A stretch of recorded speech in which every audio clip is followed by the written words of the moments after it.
Foreign में top exposure मिलता है, इंडिया में तो पॉसिबल ही नहीं है। सच में? रियली? चलिए फैक्ट्स ढूंढते हैं।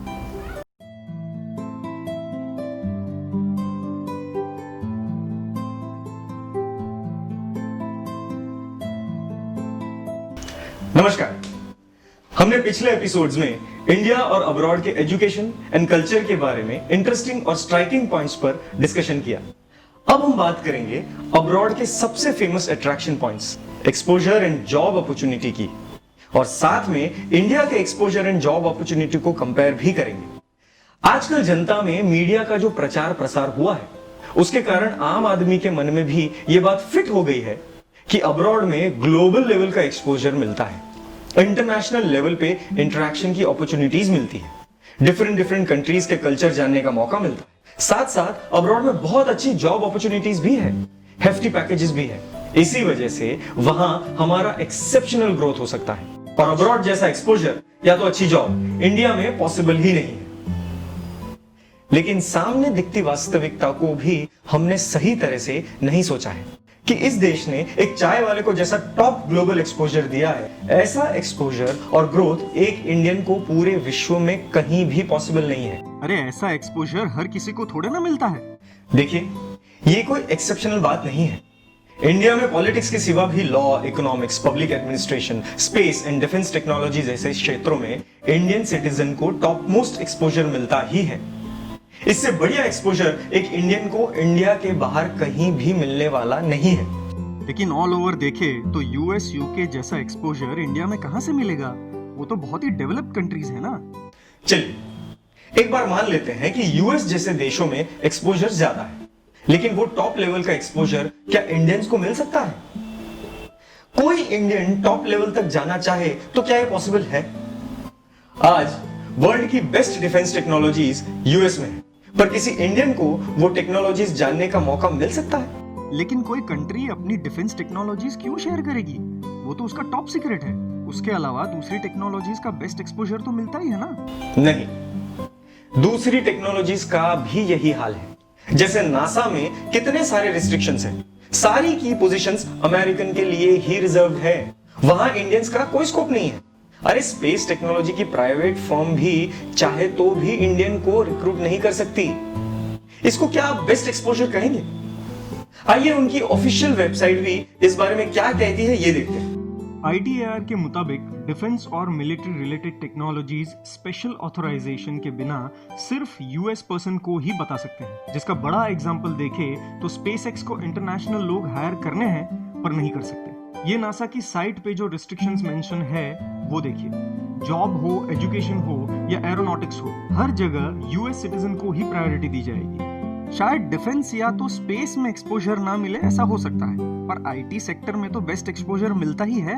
गूगल का सीईओ इंडियन ही तो है। हमारी यही बड़ी मिसअंडरस्टैंडिंग है।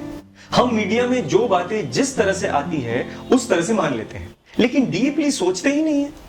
सबसे पहले सुंदर पिचाई जो गूगल का सीईओ बना है, इस न्यूज को केयरफुली ऑब्जर्व करोगे तो आपको एक ओपन सीक्रेट दिखाई देगा। सुंदर भाई एक हाईली टैलेंटेड इंडियन है। उनकी टैलेंट का उपयोग गूगल कंपनी को करना जरूरी लगा, लेकिन इतनी बड़ी कंपनी का टॉप एक्सपोजर एक इंडियन को कैसे दे सकते हैं? इसलिए उन्होंने पूरी कंपनी का स्ट्रक्चर चेंज किया। उसके ऊपर गूगल की पेरेंट कंपनी के रूप में अल्फाबेट INC को रखा गया, जिसका मेन चेयरमैन तो वही का वंशज है। आगे चलकर सुंदर पिचाई को अल्फाबेट इंक का भी CEO बनाया गया, लेकिन तब भी अल्फाबेट इंक के शेयर्स और उसके कंट्रोलिंग पावर्स में कोई बदलाव नहीं आया। आप देख सकते हैं कि सुंदर भाई के पास सिर्फ 0.1% शेयर्स ही है, जबकि मैक्सिमम शेयर्स वहीं के वंशज के पास है।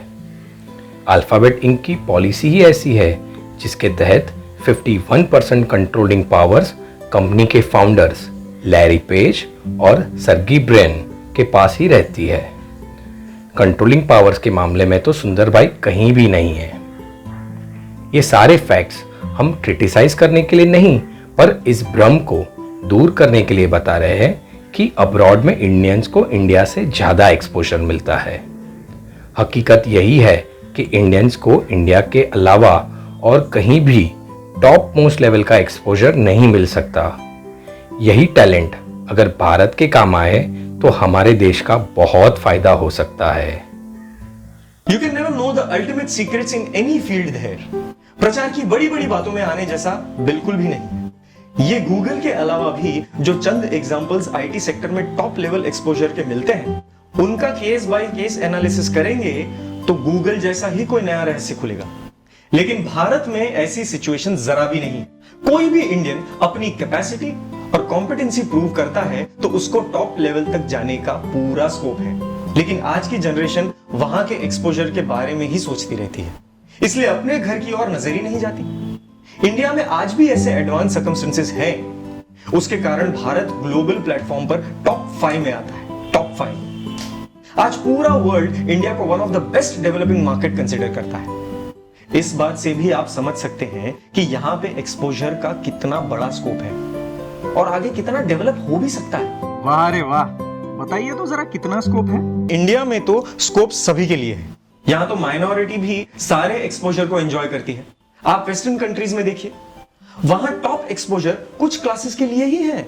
जी हां, लेकिन इंडिया में तो माइनॉरिटी रिलीजन को भी टॉप एक्सपोजर पॉसिबल है, चाहे वो मुसलमान या पारसी क्यों ना हो। फॉर एग्जाम्पल, यहां सिख प्राइम मिनिस्टर हुए हैं, मुस्लिम प्रेसिडेंट बन चुके हैं, Parsi chief justice of India हुए, जैन स्पेस साइंटिस्ट हुए। आगे बढ़कर इंफ्रास्ट्रक्चर पुअर होने पर भी यहां पर नोबेल प्राइज विनर पैदा हुए हैं। यहां पर ऐसे साइंटिस्ट भी पैदा हुए हैं कि जिन्होंने इंडिजीनियसली स्पेस और डिफेंस की टेक्नोलॉजी डेवलप की है। आज भी इंडिया में health care system world class होने के साथ साथ वर्ल्ड की चीपेस्ट हेल्थ केयर सिस्टम है। इस वजह से इंडिया हेल्थ टूरिज्म के लिए वर्ल्ड में वेल नोन है। देश विदेश से हजारों लोग हर साल ट्रीटमेंट के लिए इंडिया आते हैं। दूसरी ओर जेनेरिक ड्रग्स के मैन्युफैक्चरिंग में तो इंडिया नंबर 1 पे है, वो भी किसी के दिए हुए प्लेटफॉर्म से नहीं, खुद ही प्लेटफॉर्म बनाकर इंडिया नंबर 1 पर पहुंचा है। इससे आप अज्यूम कर सकते हैं कि ये फील्ड में यहां बेस्ट एक्सपोजर के कितने स्कोप है।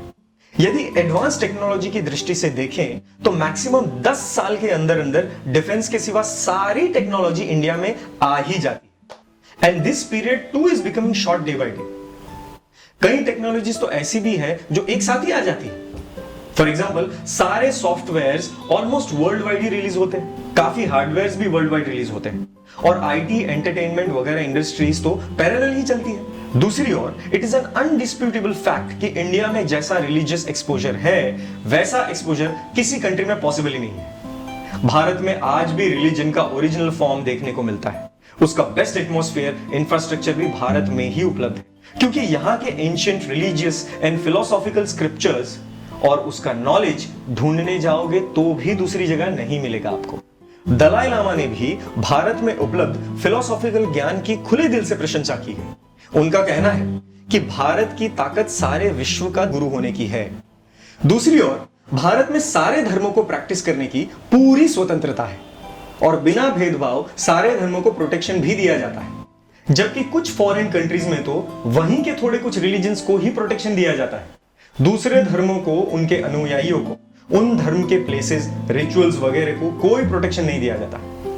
उनको तो अपने रिस्क से ही या चोरी छुपी से ही जो थोड़ी बहुत पॉसिबल हो उतनी ही प्रैक्टिस करनी है। इस बात से हम समझ सकते हैं कि रिलीजियस एक्सपोजर की दृष्टि से भारत अनपैरेलल ही है। अग्रीड, धर्म का बेस्ट इंफ्रास्ट्रक्चर तो इंडिया में ही है, लेकिन दूसरा इंफ्रास्ट्रक्चर वेस्टर्न कंट्रीज में कितना अच्छा है। सिर्फ एक रोड का एग्जांपल ले तो वहां रोड इतने स्मूथ है कि एक जर्क भी नहीं आता, और भारत में रोड का तो कोई ठिकाना ही नहीं है। अच्छा, तो आपको क्या वहां के रोड्स पर जाकर सोना है? वो कंट्रीज सारी दुनिया को एक्सप्लॉइट कर करके अपनी तिजोरियां भर रही है, तो वहां का इंफ्रास्ट्रक्चर हाईटेक होगा ही, और इंडिया वगैरह देश को एक्सप्लॉइटेड होने के कारण ऐसा इंफ्रास्ट्रक्चर अफोर्डेबल नहीं ही होगा। इसीलिए तो वहां जाकर हम अच्छी रिसर्च करेंगे, वहां के इंफ्रास्ट्रक्चर का यूज करके टेक्नोलॉजी सीखेंगे और बाद में वापस आकर यहाँ का इंफ्रास्ट्रक्चर बढ़ाएंगे। वहां इनिशियली 1 करोड़ का खर्चा करेंगे और यहाँ रिटर्न आके देश को 100 करोड़ का मुनाफा करवाएंगे। ओहो, तो आप ऐसा मान रहे हैं कि वहां कुर्सियों पर सीधे और परोपकारी लोग बैठे हैं, इसलिए आप वहां के रिसोर्सेज का यूज अपने लिए कर लेंगे। यही हमारी अधूरी समझ की निशानी है। बराबर सोचे समझे बिना ही सपने देखने लग गए हैं, उसकी निशानी है। क्योंकि आज तक एक भी ऐसा एग्जाम्पल नहीं हुआ है जिसमें नॉन अमेरिकन या तो नॉन यूरोपियन ने वहां जाकर की हुई रिसर्च के टोटल राइट्स या तो टोटल बेनिफिट्स प्राप्त किए हो। वे कंट्रीज तो इंतजार ही कर रहे हैं कि कोई टैलेंटेड स्टूडेंट ये सब रिसर्च वगैरह के नाम से यहां आ जाए, हम उसको टूल बना के बराबर यूज कर लें और लास्ट में उनको ठेंगा दिखा दें। बाद में वही रिसर्च की पेटेंट उतार के बेच दें और उसमें सैकड़ों या हजारों गुना मुनाफा लेकर सारी दुनिया को एक्सप्लॉइट करें। आप जो सोच रहे हैं कि वहां जाकर के हम नई रिसर्च करेंगे, उससे अपने देश को समृद्ध करेंगे, ये आपका सपना ही रहेगा। वो रिसर्च आपको तो नहीं मिलेगी, लेकिन आपने ही की हुई रिसर्च हजारों गुनी कॉस्ट में दूसरे कंट्रीज को बेची जाएगी और आपके देश को भी मजबूरी से अपनाना ही पड़ेगा। ये एक्सप्लॉयटेशन में आप और आपकी रिसर्च टूल के रूप में यूज होगी। क्या आप इसका प्रॉपर एग्जाम्पल दिखा सकते हैं? बिल्कुल दिखा सकते हैं, लेकिन हमारे अगले एपिसोड में। तब तक आपको भी इन मुद्दों पर ध्यान से सोचने का मौका मिलेगा। धन्यवाद। अगर आपको कुछ जच नहीं रहा तो न्यूट्रल माइंड से दोबारा एक बार देखिए। फिर भी नहीं बैठ रहा तो नीचे कमेंट सेक्शन में कमेंट कीजिए और जो डिस्क्रिप्शन सेक्शन में लिंक्स दी गई है उनके जरिए आप फैक्ट्स को रिकन्फर्म कर सकेंगे।